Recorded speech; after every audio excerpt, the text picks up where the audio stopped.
Going? All right, so hey everyone, my name's Andrew Todd.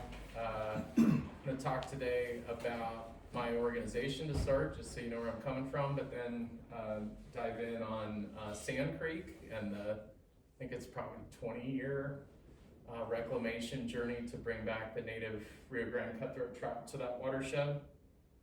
So first off, who am I? That's me and my dog Bee, who runs with me. She's a 15-pound terrier. She's a machine.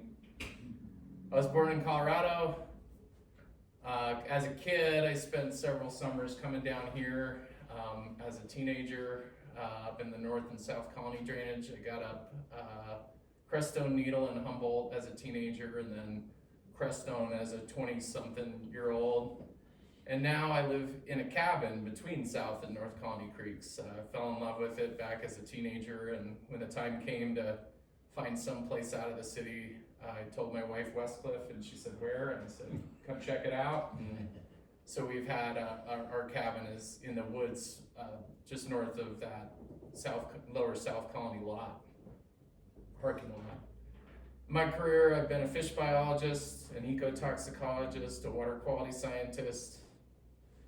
I'm a board member on Trails for All here locally, as well as a new nonprofit called Wet Mountain Valley Outdoors, looking at the intersection between conservation and recreation here in the Wet Mountain Valley. And I'm the founder and current executive director of an organization that I created called Running Rivers. So why did I start Running Rivers? The outdoor industry is worth billions of dollars, and I think we can and should take care of our own backyards. And that was the Luis Benitez, who was the first head of the Colorado Outdoor Recreation Industry Office. And I'm a firm believer in this statement that recreationists need to be part of the solution for stewardship of our natural resources and cultural resources. You know, as a trail runner, I can just show up at any trailhead and I don't have to invest meaningfully in any of the maintenance and care of those places, and I think that's a shame. And so really my mission with Running Rivers is to try to convert people from recreationists to stewards of the land. This is my license plate, so I'm all in. And this is kind of a mouthful, but we're very native fish focused in where we spend the dollars that we raise with our programs. And now that I'm full-time with this, we're going to be moving towards engagement on the project work itself instead of just raising money for projects like the one I'm going to describe. Our primary program, our motto is conservation through recreation. Our primary program is a series of races called the Flyathlon, like the biathlon, which pairs trail running as they're doing. You can see their fly rods are on their backs there, and craft beer is our third discipline. You gotta run the course, at some point catch a fish, and your time is adjusted by the size and species of the fish. And so sometimes we have people who finish first but don't win because someone comes in with a bigger fish or a native fish, which is a higher bonus. So yeah, our motto is run, fish, beer. You gotta complete the course, catch a fish, I said all that. We raise money through these races with an incentivized crowdfunding model. So we get 60-some people to sign up, and then we encourage them to raise money through their friends and family networks, and we incentivize that with cool stuff donated from outdoor gear brands, as well as breweries, distilleries, stuff like that. And we're really all about community. We make our races as inclusive as possible. As I was describing, you can walk the whole course. You don't ever have to run, which is a disqualifier for a lot of people in the run, fish, beer trio. No one wants to run. And then we're really trying to get an offline festival environment going where people aren't on their phones and they're really engaging, sitting around a campfire talking about the fish they almost caught or did catch. This is one of our races. This is over on Middle Creek, which is north and west of Saguache. And so this year we held 4 races. One's called NASCAR. That one's in Denver. That's a relay version. No carp are involved. It's stocked rainbow trout, but it's a ton of fun.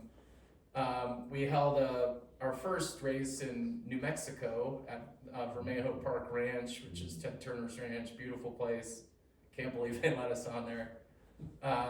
The 11th time we held the Middle Creek race near Saguache. So yes, I've been doing this for 11 years now.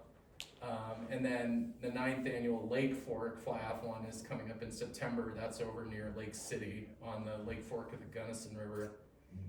We've got other races in Iowa, North Carolina. There is a race in Australia. And then one year, someone in South Africa, I read about it. I didn't even know about it until I read about it in a fly fishing journal that there was a flyathlon in South Africa, much to my surprise. But and we're working on, now that I'm full-time on this, taking it to new places. But the whole point of it is to raise money for native fish conservation, and over the last decade, we've raised over $800,000 for projects that we complete through partnership with our conservation partners. Agencies like Colorado Parks and Wildlife, National Park Service in the case of Sand Creek here, Trout Unlimited, U.S. Forest Service. So we raised all this money and then we leveraged that to get grants to do some of these big projects. And now we'll also be using that money to cover some of my time to be involved on these projects moving forward. And these are a bunch of the Colorado projects we've been involved with, and Sand Creek is the one I'm going to focus on today. So this is the view from the top of Music Pass, looking out over the Sand Creek watershed. Those are my daughters when they were much younger. They're now almost 19 and 16. So, and those are my 3 terriers. There are 2 in addition to B. They're all still around too, thankfully. So a lot of this work I did when I was back with the U.S. Geological Survey, which was a previous job. I was there for a decade, and we did a lot of the characterization work leading up to the reclamation in the watershed. What we wanted to do is make sure that it takes a lot of effort and a lot of money to do these reclamation projects, and we wanted to make sure that if we did it, this was a fishery that was going to be around for decades to come, not up against like temperature tolerance, or there were parts of the watershed that weren't suitable long term. So we did a lot of the background work to look at that future condition, but also to evaluate where fish were and were not. So we didn't have to treat more than we needed to get rid of the non-native fish and put the native fish back in. And so I worked on this over the course of my 10 years at the USGS in conjunction with National Park Service. So this is the Sand Creek watershed. It is the preserve portion of Great Sand Dunes National Park and Preserve. It's an ideal candidate for reclamation of native Rio Grande Cutthroat trout. It's a big watershed. It's physically and administratively isolated. It takes some doing to get in there. The administratively isolated, it's national park, so there are rules for being back in there that there aren't in other watersheds. There are no roads going back in there, which when you're talking about native fish, you want to be as far from potential human monkey wrenching. I think sometimes people are irritated with the notion of removing a fishery that's been there for a long time and putting in the native fishery. They think it can't be as good as what was already there. And so they'll take it into their own hands to restock the fish that you spent. They call it bucket biology, and it's devastating when you've spent all this time and resources to reestablish the native fishery. So this is a great candidate for that, because to do that, you would either have to drive across the sand dunes or come in over Music Pass with a bucket full of fish, which hopefully no one tries to do. It looks like on that image that it's running both directions, or is it? In other words, is it from the peak? Yeah. Is it just going down towards the sand dunes? Yes. Or is it going off the other side too? No. Medno Creek has a ditch that pulls some of the water over to this side. Got it. But the Sand Creek watershed, it's kind of this big, Yeah. hucks the corner, and then you've got at the bottom there is Cold Creek, which is coming in from closer to the sand dunes themselves. So yeah, I can see how, but yes, it all drains to the Rio Grande side. And then importantly, it disappears into the sand at the bottom, except during the runoff period. Sometimes it connects down to the lakes down, the San Luis lakes down lower. But this is important because you have to have a barrier to prevent reinvasion by the non-native fish who are lower down. Otherwise, cutthroat trout don't compete well with with brown trout and brook trout, and then they interbreed with rainbow trout. So unless you isolate them over time, they will lose out either genetically or they'll be outcompeted by the non-natives. So that's why we need to have these barriers.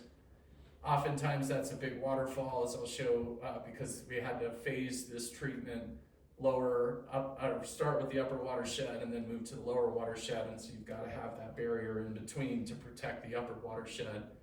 The sand dunes are a unique barrier in that, you know, this perched aquifer isn't a common situation where you can use something like the sand as a barrier, so it's kind of cool in that capacity as well. There's multiple perennial tributaries in, you've got Smith Creek, you've got Jones Creek, you've got Cold Creek, and a number of headwater lakes, Upper Sand Creek Lake, Lower Sand Creek Lake, Little Sand Creek Lake. And it's really, the watershed's really well positioned for future climate variability, in large part because you've got those headwater lakes. If we had a very dry year and the creeks dried up, your source of fish is still at the top of the watershed, and so it can repopulate when you've got flow again. And so those headwater lakes that we have across the Sangre de Cristos are important from a conservation standpoint, looking at future drought scenarios, very, very important. And it's obvious that it's a good candidate because it has supported a robust population of non-native fish for forever. Andrew, how many strong candidates were there for this project? This kind of watershed, we're talking 15 miles of main stem. You don't find that without private land involved in many places. The other areas where we're talking, or where we're actually doing projects this size, Vermejo down in New Mexico is a big Rio Grande stronghold, and now Trinchera Ranch, which is near Fort Garland. Both of those are privately owned, which is also, you know, as a fisherman, it sucks because you can't go fish it. From a conservation standpoint, it limits exactly what I was talking about earlier, someone driving up and undermining. So from a conservation standpoint, those private big watersheds are good things. From a fishing standpoint, not so much unless you've got a lot of money to go pay for it. Or you come to my race at Vermejo Park and then you can fish it. Thank you, sir. So this is a zoomed in look at those lakes, the upper lake, lower lake, and then Little Sand Creek Lake. We were talking earlier about Little Sand Creek Lake. We didn't end up having to remove the fish from there because it's so perched. A couple people in the room I know have been up there, and it's a haul to get back up there, and there's a big waterfall coming out of it. So the fish that are in there will live out their lives, and then it can be restocked with the pure native. Fish is unlikely to fall out of that lake, survive, and reproduce. So during the treatment, it was really, we identified where the upstream extent of fish was in that Little Sand Creek and treated up to that point, but not the lake. So, and same goes with other fishless areas. We didn't treat those based on our intel of where fish were and were not. So in terms of stream characterization, this is me climbing a waterfall with a backpack electroshocker on. That backpack puts an electrical charge into the water and stuns the fish, and then they float and you net them, and then you can identify what's there and where the extent of those fish are. So we did this throughout the watershed. Back when I was with USGS, I wandered around with that Ghostbusters pack on and shocked literally every stretch of stream in the watershed to define where fish are and where fish are not. We also put out water temperature loggers for the period of over 3 years. So these are little devices that tell you two things: keep track of temperature on an hourly basis, but we modified the temperature loggers to also tell us whether the stream was wet or dry. And so we can tell which tributaries have year-round flow versus seasonal flow, which is really important to defining your expectations for the watershed and where we expect fish to be. If it's going intermittent, fish need water all day, every day, so it's unlikely that you've got a robust fishery in intermittent creek. Are those transmitters, or do you have to go up to them? We had to go up to them, and you have to anchor them in the stream bed. So one trip early in my career, we were backpacking up over Music Pass with all our camping gear, and then I think 30 rebar stakes. So packs weighed about 90 pounds. There was a lot of sorrow on that trip, and it coincided with a heavy mosquito year, which was not pleasant, particularly in that lower stretch. At one point, my technician said he was going to cut off his hands and throw them in the woods just to buy himself a few minutes away from the mosquitoes. So it's a wild place if you haven't been down in lower Sand Creek drainage. A lot of bear and pretty remote, so it can feel pretty isolating down there. But we put out these temperature intermittency loggers, and what we found was that the water throughout the watershed is very cold, and the red top hat there is the state's water temperature standard for trout.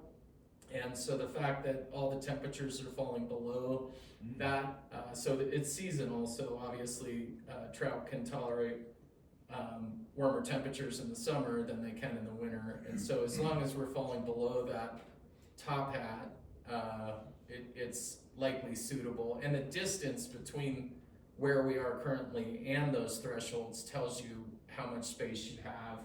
If we're getting warmer as a planet, how much warming can happen in there before you're butting up against those thresholds where those trout would start to have a problem from a thermal standpoint. Does the temperature correlate with the water depth? It can, yeah. So we put the sensors out certainly in lakes it does, but in streams it's moving through there pretty quickly, so it's circulating. But you'll see changes in temperature downstream of tributaries coming in. A lot of the tributaries, a couple of them were too cold for salmonid reproduction and survival. So that's another thing, that if the planet warms several degrees, those tributaries might become available habitat for the fishery, which instead of being too warm, they're going to be warm enough. So that's a unique feature of this watershed. Andrew, are the cutthroats, the natives, more resilient to temperature than the invasive species? So the hierarchy of thermal tolerance, you've got brook trout and cutthroat are sort of on the colder end. Bull trout up in Montana really only tolerate very, very cold temperatures. Brookies and cutthroat are in the same range, and then your brown trout and rainbow trout are going to be tolerant of warmer conditions. There is some interspecies difference in cutthroat between their thermal tolerance, but it's minor. So that's why when you see a transition in fisheries as you move downstream, the cutthroat aren't able to compete with the brown trout, but the brown trout are also thermally better adapted to exist in those bigger, warmer streams. Historically, the cutthroat would have been was the only native trout to this area. There's also whitefish native to the area. There are 4 subspecies now they think that were native to Colorado. Brook trout were brought in from the East Coast. Brown trout were brought in from Germany. Rainbow trout are native to the West Coast and up to Alaska, and were stocked everywhere in the U.S. There's a great book called an entirely synthetic fish that talks all about why the rainbow trout was pushed and why it is where it is on the landscape. I highly recommend the book. It's a fun read. I was surprised to see that there's some Arctic grayling in some of the lakes in Yeah. Colorado. That I didn't expect. Because they're put there, Yeah.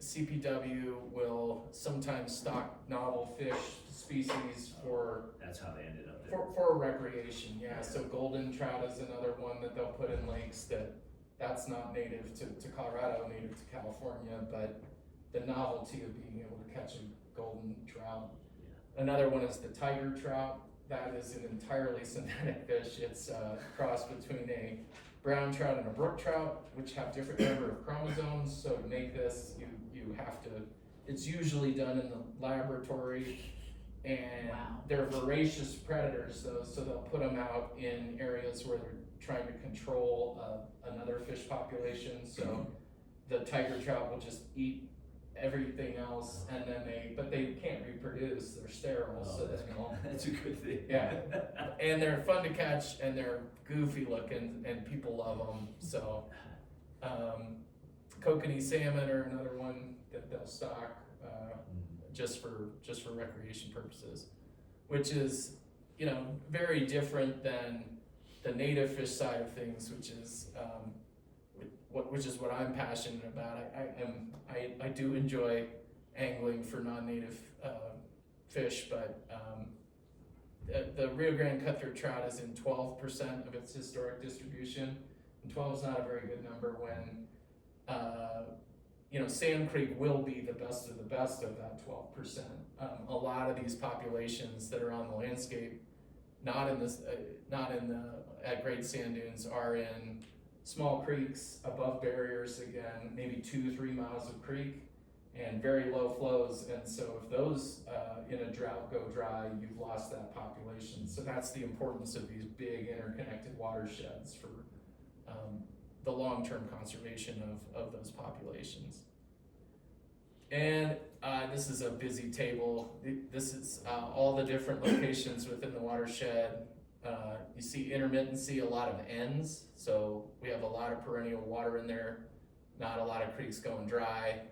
And then we also measured flow, which helps with calculating treatment, the amount of chemical needed to remove fish. There's one of the barriers I was talking about, natural barrier. That's like a 20-foot waterfall. There's a lot of those up in that upper Sand Creek watershed. And then on the right, that's a much younger me. That was the most industrious beaver I've ever seen. That thing was, I'm 6 feet tall, so it was at least 10 feet tall. Wow. And when you're going through and you're treating a watershed, beaver ponds are a real hassle because it slows down the chemical. It also doesn't usually treat fully. And so we were inventorying things like this super beaver. And I mean, I can't tell if I'm smiling or it's kind of irritated to see. Did the chemicals hurt the beaver at all? No. So your mammals like bear, even if what it does is it disrupts their ability to breathe through the gills, and so it affects only gilled organisms. Some of the bugs that are in there will die back, but we were also monitoring that. So we characterized the diversity of bugs in the creek before and after the treatment, and then the recovery. And that's another reason to not just nuke it from space and treat all the water, because those tributaries that are coming in that don't have fish, if you don't treat them, there's still a source of bugs that can repopulate the creek. And waterfall, you treat as a barrier one way? Yeah, they can go over. You work your way down to the waterfalls? In terms of characterization, it doesn't matter, but yes, so phase 2 is the lower watershed, because the waterfalls in the upper watershed protect what you've already done upstream. You couldn't do it the other way. Thank you. Because fish will fall over, and particularly during peak runoff. This doesn't look quite like it does right there. It's more of a, and you'll have side channels forming around some of these that fish can migrate around. So finding a good barrier or building a good barrier is an important piece of any reclamation effort. If you've got a short barrier or one that is gonna erode, and this watershed is great because it's got features like this. Other watersheds, you have to work a lot harder to establish a good barrier. And sometimes it's $600,000, $700,000 to build a barrier, which is the case over in a project I'm doing week of the 18th over near Paonia. We were involved in funding that barrier, and I think it was $500,000-$600,000 by the end of it. But it'll protect 15 miles of Colorado River cutthroat habitat. And like I was saying before, we also had to identify where there were fish and were not fish, and that's where the angling came in. I got to fish for my job, but also that electrofishing to define where fish are and where fish aren't. We also have the lakes that we had to characterize.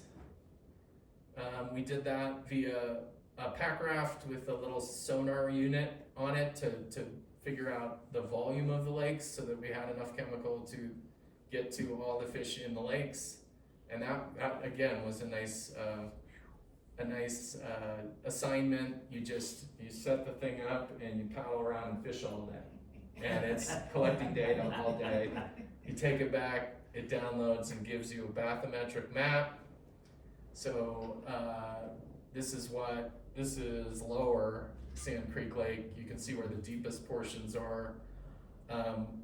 Calculate a lake volume, and then also to make sure that we got all the fish in the lake when the treatment was occurring, you deploy sentinel cages with live fish in all the different depths. So particularly in that deepest location, there was a fish cage in there, and then you bring it up and make sure that the toxicant got to all levels, so you don't have fish hiding out in places and avoiding the treatment. Did you call that a bathymetric? Bathymetric. That's awesome. Yeah. Lake fisheries, again, you can see how I cut that one the old-fashioned way. We had a crew of a bunch of us got back up in there to do these different characterizations. That's myself, Kevin Terry, who works for Trout Unlimited, Dwayne Mosier, who's with National Park Service, and then Eric Myrie, who's just a guy who came along to fish.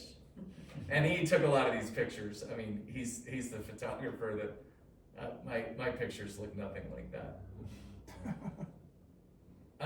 So this is what we found in Upper and Lower Sand Lake. You don't have reading it. I can describe it. So you can see these fish look very similar, and they have the phenotype of what a pure Rio Grande Cutthroat trout looks like. Here we've got some that resemble that Rio Grande Cutthroat phenotype, but that fish is doing its own thing. And the genetics will tell you why. So the assignment that day was to catch 30 fish and take fin clips, and then we took those off, sent those off for genetic analysis. And what that genetic analysis tells you is what percentage of the Rio Grande Cutthroat trout genetics is in that fish, plus all the other types of cutthroat trout genetics that could be in there. Because historically, prior to the 80s, Parks and Wildlife stocked what they call the Pikes Peak strain, which has it's a blend of cutthroat genetics designed to grow really big fish for recreation. And so it's got a lot of Yellowstone cutthroat trout genetics in it, which grows really big fish. But since the 80s, they've been stocking pure Rio Grande Cutthroat trout on top of those fish. So if there's no reproduction in these lakes, you would expect to see 100% Rio Grande Cutthroat trout genetics because they've been stocking those Rio Grande cuts on top of that fishery for 30 years. But what we see is, okay, these are, this is science. So the Yellowstone cutthroat genetics is this yellow. And we've got rainbow trout genetics, greenback, Colorado River mixed in. This is the upper lake where the majority of the genetic information in those fish is that Rio Grande Cutthroat Trout. So what it tells us is that there's limited reproduction in that upper lake. What Lower Sand Creek Lake shows you is that it's mostly that Pikes Peak strain with a lot of Yellowstone cutthroat trout genetics, in spite of stocking pure Rio Grandes for 30 years. Wow. So what that tells me is that we've been feeding the resident fish Rio Grande Cutthroat fry for 30 years. Is there a temperature difference between the upper and lower lake? Yes, but more importantly, you've got established tributaries coming in, you've got better spawning habitat in the lower lake. Yes, lower will ice out earlier than upper, but it's more that habitat available for spawning. So what this shows you is that those original fish from pre-80s were able to exist through all that stocking, and so Wow. really to get the watershed back, because that lake is perched up in there and is a source of fish all the way down to the sand, you have to treat that lake. And we decided to treat the upper lake too, because you see some of the Yellowstone genetics in there as well as some other species. And so the decision was made by Parks and Wildlife to treat both lakes, even though that upper lake had majority Rio Grande. Is there a good barrier between those two lakes? Yeah, they're perched up, not quite as high as Little Sand, but there are waterfalls going up to each of those. You probably said this, but where did the Yellowstone cut come from? From the hatchery, so back when they were, stocked. yeah, so they made this hybrid to grow big for anglers, and they put it in lakes across the state. And then it was after the fact that they were like, oh, we want to make sure that this is a great opportunity to have that pure Rio Grande Cutthroat trout fishery in there. And those who have fished up there know the fish in Upper Lake in particular grew pretty big, and so it didn't come without some opposition, this treatment, because people really enjoy that. It's an easy fishery to access, easy relative to some of these other Sangre de Cristo lakes that you have to hike straight up for 5 miles to fish. That one is a 3-mile hike, 4-mile hike to the lower and upper lakes respectively. So that's the fish I was talking about from Little Sand Creek Lake. So they grow big up in there. That fish has one eye, or I don't think he's with us anymore probably, that was a decade ago. But my buddy Ben tried to catch him over and over and over again, and we only caught him with a gill net. We were able to wrangle him.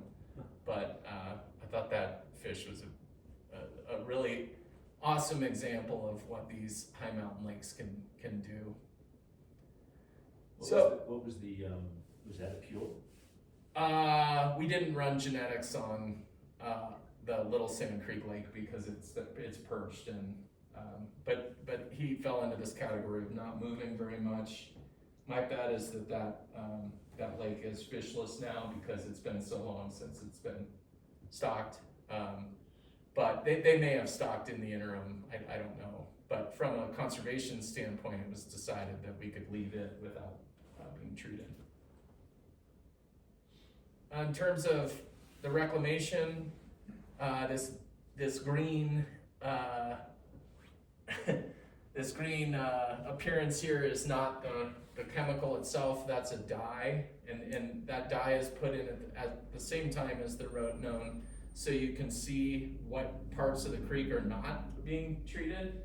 So off in the margins there, you can see the water without the green is water that those fish could potentially go hide in while the chemical is coming through. And so we have crews that walk around in Tyvek suits with masks on that are spraying those areas to make sure that you're getting all the fish. Because even if you have 2 or 3 brook trout remaining, that over time can undermine the efforts of removing the majority of the brook trout. And I'll talk a little bit about what's been done to make sure, and is being done to make sure that we got all the brook trout out of there. So in wake of that upper watershed treatment, before restocking and reintroducing the native fish, you want to make sure that everyone's gone, and you can do that in a number of ways. In the lakes, it's via gill netting, so you set these nets overnight. Any fish swimming around, they don't see it, they swim into it, they get their gills caught, you pull them out, and you know there's still fish in there. Electrofishing, which I described earlier, you can go in and electrofish those areas that you reclaim. You shouldn't turn any fish in there. So those are two lines of evidence, and then the third is a very cool tool called environmental DNA. Has anyone heard of eDNA? So eDNA, what you do is you go to a location in the watershed, say it's a tributary coming in where there used to be fish, you filter a whole bunch of water, and then you take the filter back to the laboratory where they've got markers, genetic markers, for all these different fish species. And so in the lab, you can evaluate, is there any brook trout DNA on that filter? And if you get a positive, you have suspicion that there are still brook trout in that creek. If you get a negative, plus the electrofishing negative, plus whatever gill netting you've done, you've got reasonable assurance that you got all the fish in there.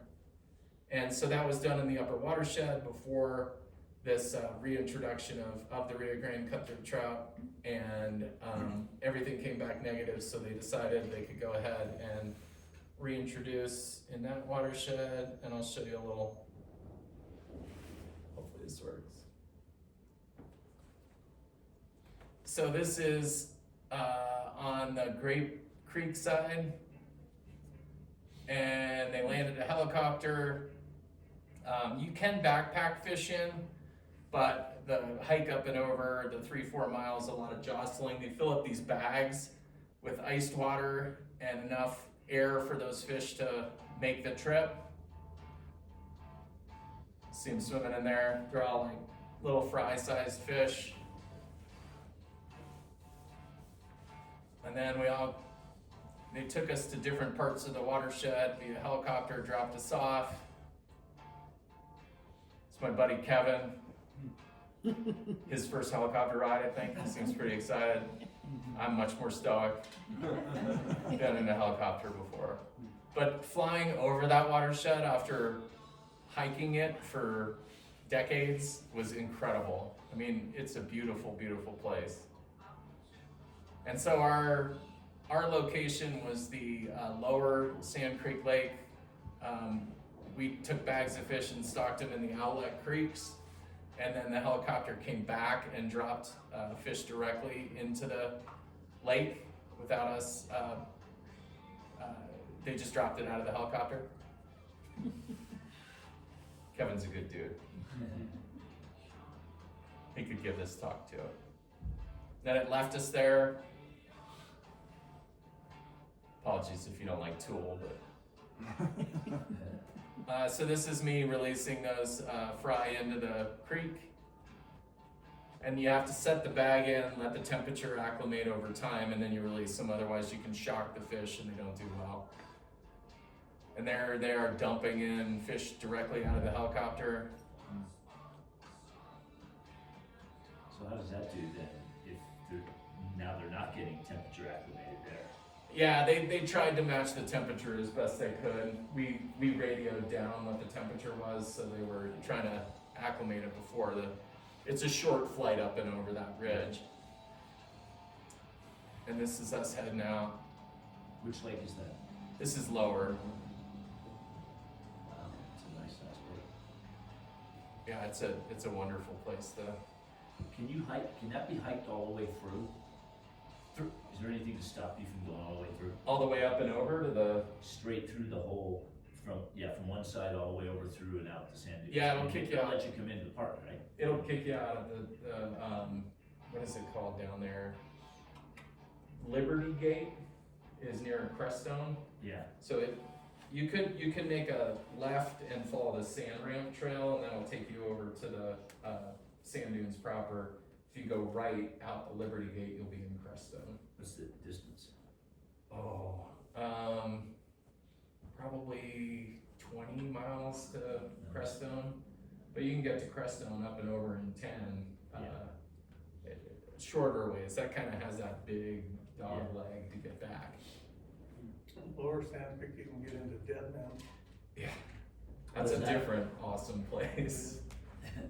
Dead Man is on this other side, and we've thought, CPW has thought about a reintroduction of Dead Man, but it's logistically just way too hard to do. There's 2 lakes perched up in there as well that grow big fish, but that lower watershed is even crazier than Sand Creek, and the access to it is even more limited. Why won't it let me advance now? Okay, so reclamation phase 2 was last summer. We're treating this lower watershed where people are recreating, so you gotta let people know. That's the signs were everywhere during the treatment. The chemical breaks down within a week, and so we're just advising people during that time not to drink the water. And then this is our outfitter who came back, and he set up this is the upper camp for that lower treatment. And so he cooked all the food out of a big wall tent, but we had a bit of a scare in that little Sand Creek where the treatment was occurring. Someone saw a brook trout above where the treatment was occurring. And so it was kind of late in the treatment, and there was mass hysteria. It was like, send everybody to this location. And so I said, we should send a backpack electroshocker so we can figure out where that upper extent is and make sure that we don't have fish above wherever we decide. And so he threw the backpack on and rode his horse out, and I ran behind him, and it's one of my favorite videos of all time.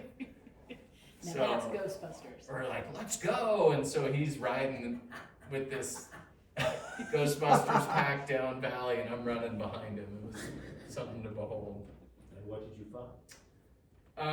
So we got down there with the electroshocker. It was another 100 yards up where the actual end of brook trout was, and so I was electroshocking back there to verify where it was, and I put a charge in for probably 20 minutes in this pool upstream of a barrier, and it was definitely fish habitat, and there were no fish in there. So I think we got that watershed dialed in, but again, the environmental DNA that's due any day now.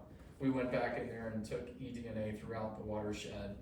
I think it was 100+ samples. So the idea being, if you pop positive in certain locations, if you've got 3 in a row, you know your brook trout are in that area, and you can go back and target treatment instead of treating the whole watershed again. So we're waiting to hear on those results. Hopefully there are no positives for brook trout, and the lower watershed can be repopulated with Rio Grande Cutthroat trout, and then the entire Great Sand Dunes National Park and Preserve will be native fish, because Medno is already Rio Grande Cutthroat Trout conservation population from a treatment back in the late 90s, I believe. Well, so I think I gave away this slide. Next steps in this, the cDNA results are due any day. If it's clear of non-natives, they'll be stocked. If brook trout remain, we'll do targeted treatment. And as I mentioned to some earlier, the upper watershed is already returning. And this is me maybe a month ago at the upper lake catching Rio Grande Cutthroat trout. How many variants of cutthroat are there? There's a lot around the interior west, I think, and that's a point of contention too, depending on, you've got lumpers and you've got splitters. I think the consensus now is around 11. Lumpers and splitters. Yeah, so they became separate subspecies when they were isolated via ice age or via barrier, and some are more related genetically to others than others are. Some are very distinct, and so you've got those who want to call these 3 subspecies one subspecies, and then you've got some that are like, no, there's a distinct difference here, so we need to we need to call it a separate subspecies. So I think the number that is currently in vogue is around 11. And so Nationwide or? in the west, the cutthroat is isolated to the western U.S., the Intermountain. There's a coastal cutthroat in California, but we're mostly talking interior west. And yeah, so we have the greenback cutthroat trout, which was thought to be native to the entire Front Range. And then they thought that was gone. They thought it was gone for a while. They did, and then they found the pure Rio Grande Cutthroat Trout in a creek called Bear Creek near Rio Colorado. Grande or Greenback? Greenback. Yeah. Thank you. I've been saying Rio all day. And it's actually been determined via genetic analysis with museum specimens to not be native to the Arkansas drainage, just to the South Platte drainage. So now they're focusing reintroductions of the greenback to just the South Platte drainage. What fish was native to the Arkansas drainage is still up in the air. There was a fish called the yellowfin in the Twin Lakes area that they believe is extinct. This is the yellowfin, this is the Rio Grande Cutthroat Trout. The yellowfin they think is gone, but there was also a cutthroat trout that coexisted with the yellowfin in that area that they think was the distinct native to the Arkansas drainage. And then the Hayden Creek fire, there's something unique about the genetic signature of the fish that were salvaged from that burn area. So right after the fire, they went in and they got as many of those fish out before you had the debris flows, the ash coming in, which would have wiped them out. Yeah. They raised them in the hatchery, and they have a unique genetic signature that they're not saying yet whether they think that is what was native as a cutthroat to the upper Arkansas basin, but it could be. Good thinking to grab those fish. Yeah, after a fire, we did the same thing in Medno Creek back when there was a big wildfire there. Yeah. The difference being, and that's another reason to have these big connected watersheds, is when you have something like, I mentioned drought earlier, but we're experiencing bigger and more severe wildfire through the last couple decades. And if you've got a big interconnected watershed like Sand Creek, you're unlikely to burn with that severity to remove fish from the entire drainage. You'll have pockets of areas where fish survive, and then post-wildfire they can repopulate from those areas versus Without any help, they can do it themselves. yeah, assuming that you didn't burn everywhere where there was fish, because it's the debris flows, it's the change in chemistry. Sometimes fish will be extirpated from the reach right in the fire because it just boils the water. So another reason to have these big, they call them meta populations versus, the 2 Mile Creek, that if that burns, it's gone, or if it dries, it's gone. I've made a habit of belly flopping every high mountain lake, and this is upper sand, and I've got that's the Colorado flag on as a cape. And you can see my daughter there totally uninterested in what her dumbass dad is doing, and that little white dog is my buddy Eddie Vedder. He's been coming with me back into this watershed for a decade. So with that, I'll take any questions that we haven't already answered, or I'll answer questions, same questions again. Andrew, your chart that shows the bar graph of subspecies DNA upper and lower versus year, you talked about how reproduction drove the difference, the very marked difference.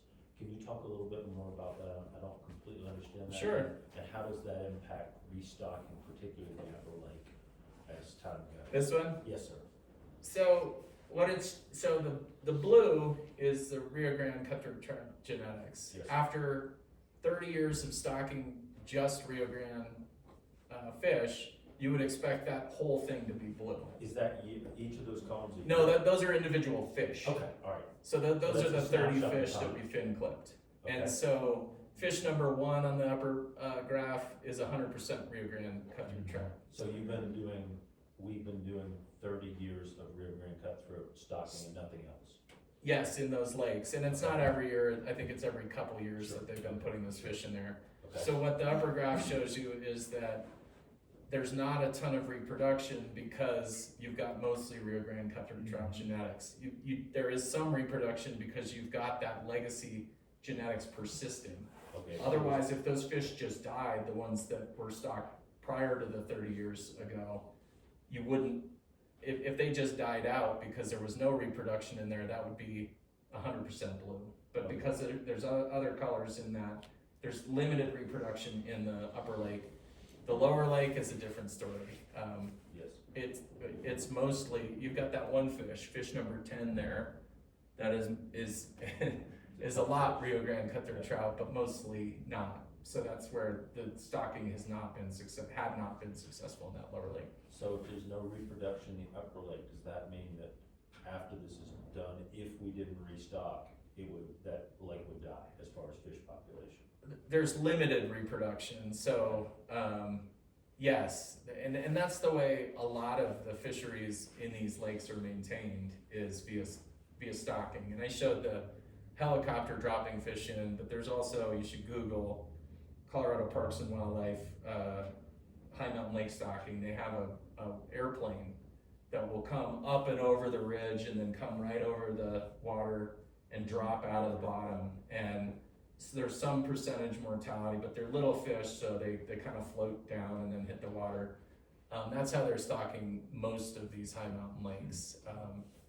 So yes, a lot of them, there is no reproduction. And that's what makes, honestly, that's what made this lower graph exciting and makes this a great candidate for conservation, is that there is reproduction in that lake. So the conditions are right for trout reproduction. And so if you get the native in there, then it'll reproduce, and it's not something that requires the management every year and makes it, from a conservation perspective, more valuable. I get it. Thank you. And so we commissioned Parks and Wildlife in the San Luis Valley to go out and visit a lot of these lakes that they have, they stock via airplane.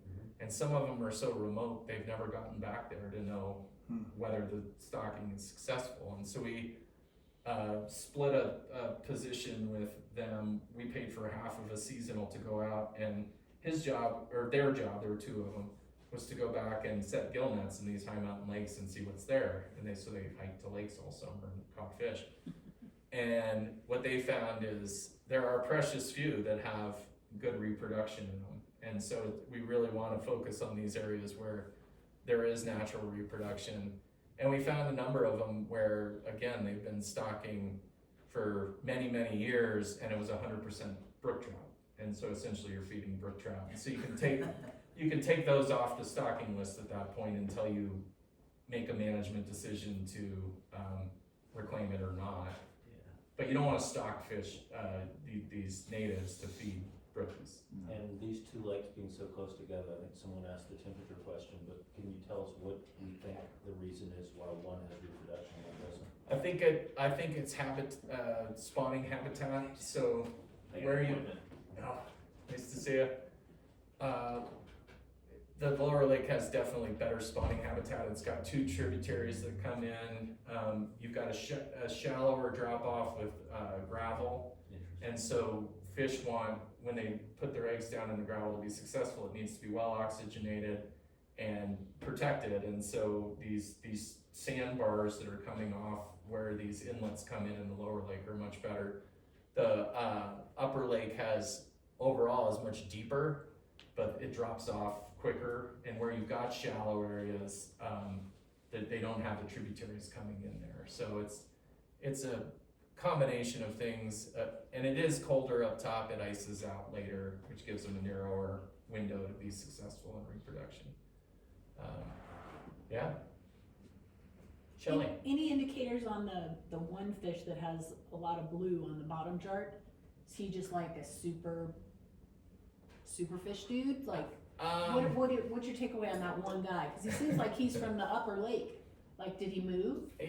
Well, so the mixed genetics there suggest he's part of cohort that was, you know, one of those stocked fish Yeah. was able to reproduce, and so it's got some of the legacy genetics plus some of the newer stock genetics. And again, this is 30 fish out of, and not like there are thousands and thousands. So it's more a representation of what percentage of fish Gotcha, are interesting. in each category.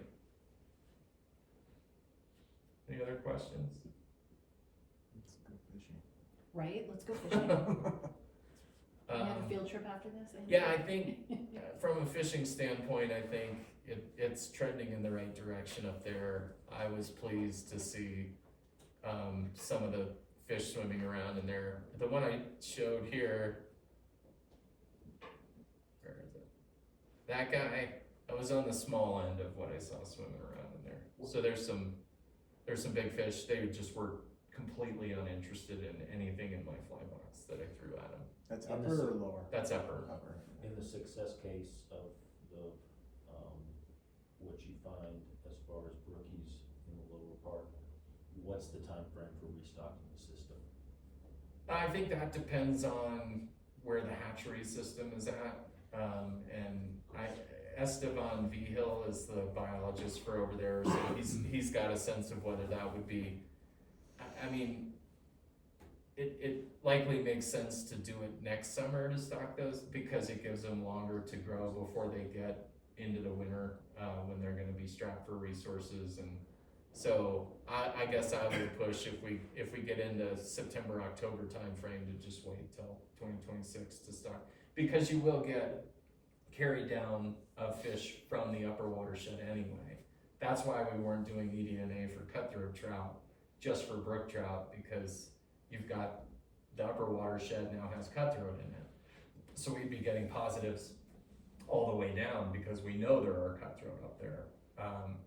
So I think my gut would be to wait until next year, but I don't know what their plans are for there. There's uppercut there now, even though we treated the lake, it's been subsequently stopped. Yeah, that was the helicopter stocking and throwing me out to stock the creeks and stuff. Understood. And we've since been back there, caught this fish. This is upper, and they also set gill nets and caught some of the bigger fish in there too. So they're getting big again. Yeah. And as far as fishing regulations go back in there, I think currently it's catch and release, but the hope is that, you know, the fishery biomass in the lower lake in particular was such that if we get back to that level, I could see them removing that catch and release only, but I have no say in that, so. Yeah, I'm just a guy who sometimes electrofishes when they ask me to.